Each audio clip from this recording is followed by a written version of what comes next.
So my brother and mom are moving again. So they're downsizing. So I got a few things. Some of them to have, some of them just to store for them.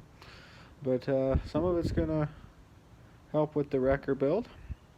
Some of it's gonna make the wrecker more effective, and other things are just gonna help out around the garage. I'm excited to show you guys.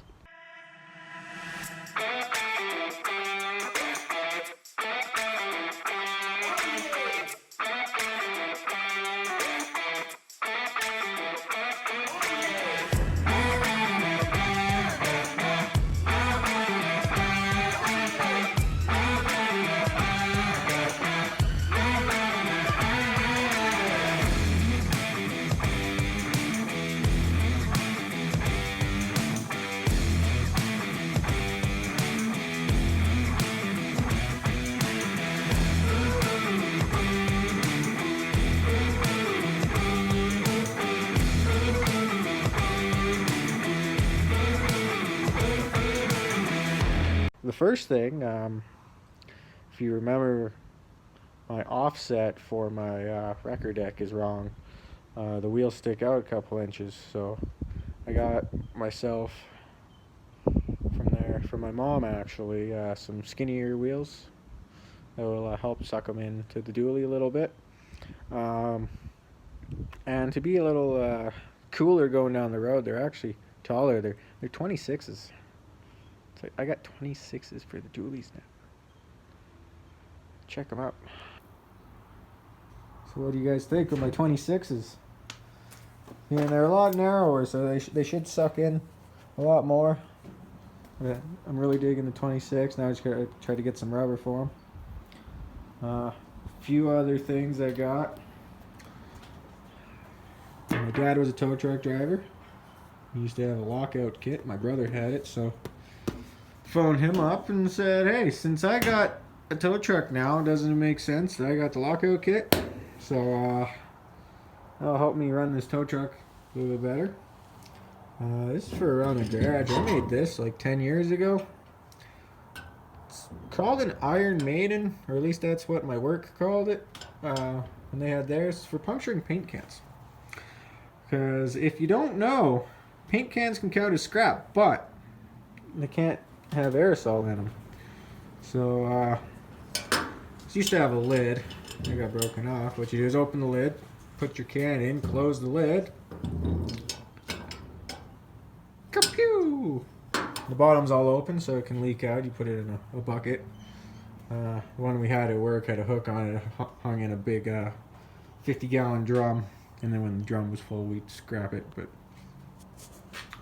there's the Iron Maiden. I'm really excited about this. Yeah, my mom's plasma cutter. My air compressor will run that. Only tricky part is this is 220, compressor's 220, and I only have one plug.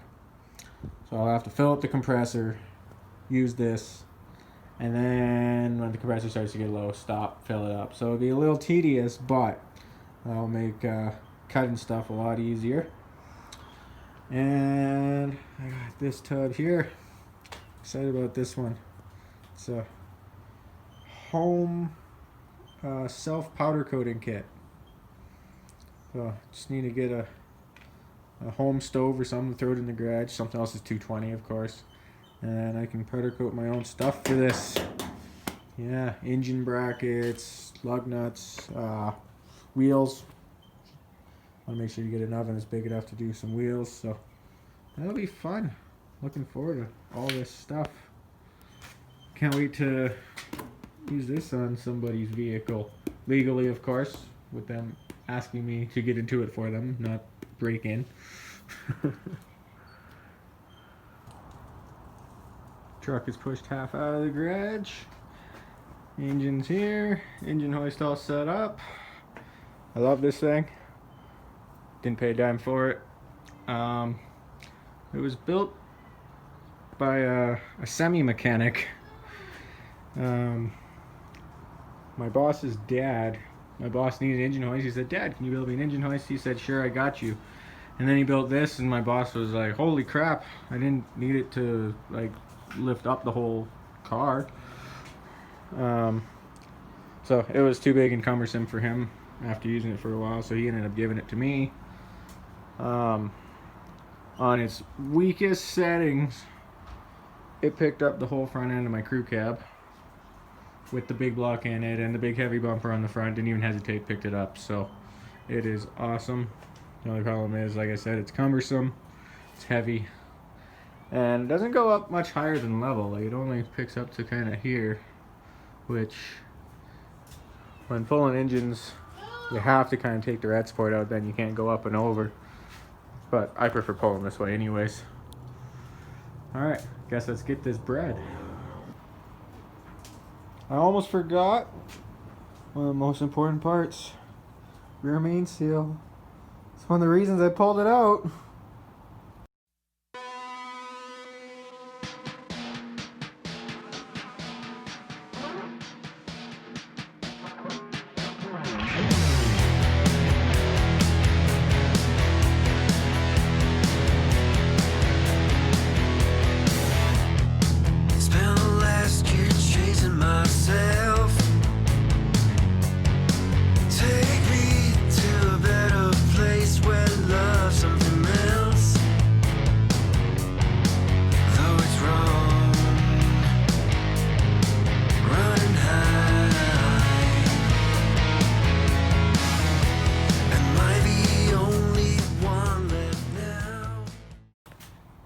She's in, sitting on her own weight.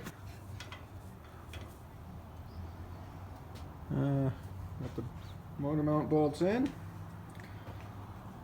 Had a few difficulties, but nothing too serious. I couldn't get this lined up. That's the steering wheel, and then it's got 4 other wheels.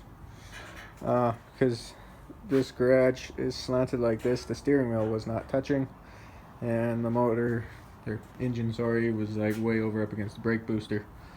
Once I got that straightened out, it went almost right in, and just had to massage the flex plate past the torque converter. That was the only thing it was kind of really getting hung up on. Nothing out of the ordinary, no major problems. So the headers were in the way. I really should have not been lazy and took those out, but oh well, too late now. Did I mention there's an anchor in this bay too for pulling vehicles in? It's awesome. So this little nook over here in the garage is going to be my new home for a while until this thing's running. So I'm having trouble working on the dually. Not because the dually's being problematic, but because there's a Beaumont sitting in the next room, just dying to be worked on. But I don't want to start a new project without finishing one. I gotta get this one as far as I can get it without having to spend money on it. Then I can start working on the Beaumont. Even though I really wanted to start working on that now. What to do? So being lazy always comes back to bite you later on. I've been trying to do this with keeping the headers bolted on, and it has been a real pain to pull the engine, put it back in. As you can see, I gotta try to get this around. That's not really the main issue. Main issue is the header needed to be pulled up as the engine was being dropped, and now it is stuck under the steering when it needs to kind of, this heat shield thing needs to come up and around. So now after all that fighting around the headers, I'm still gonna have to unbolt them.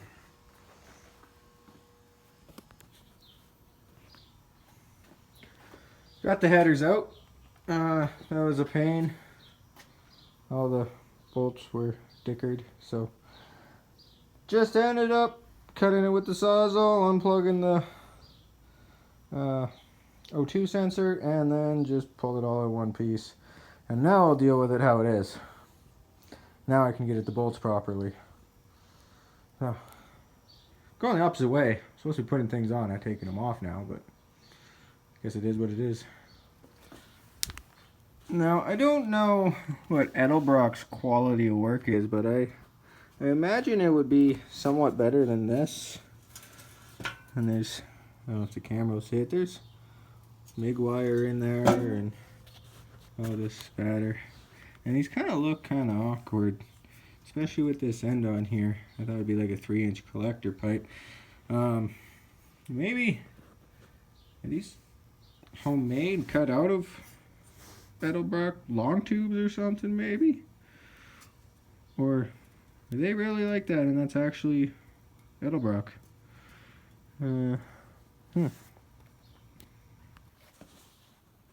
So I finally got the headers separated, and like I said, the bolts are dickered. And when I went out to the farm the other day, to where I got everything stored, I brought back a bunch of big block headers for the Beaumont. See if any of those work on that. I don't have to get new ones. And then I remembered that I got this set. These are from a 90 Chevy with a big block. They're like a $500 set of Hedman headers. So, fuck these ones for now.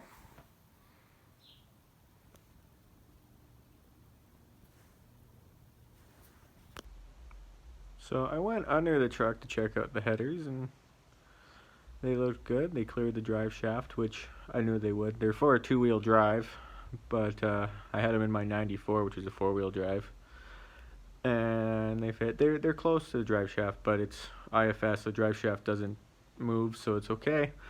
But then I wanted to put the oil filter on, and they blocked that. My other truck had my other big block in it, and it's an old school big block, so oil filter came straight down. This one goes to the side. So I might have to use the shorty headers and pull these ones back out and somehow fix the shorties, or try to find an adapter for 2-wheel drive, and hopefully I can get a filter that fits under the motor, beside the header, and above the drive shaft. So I'm going to go take a break from this then, and go check out the Beaumont, which will be in a different episode.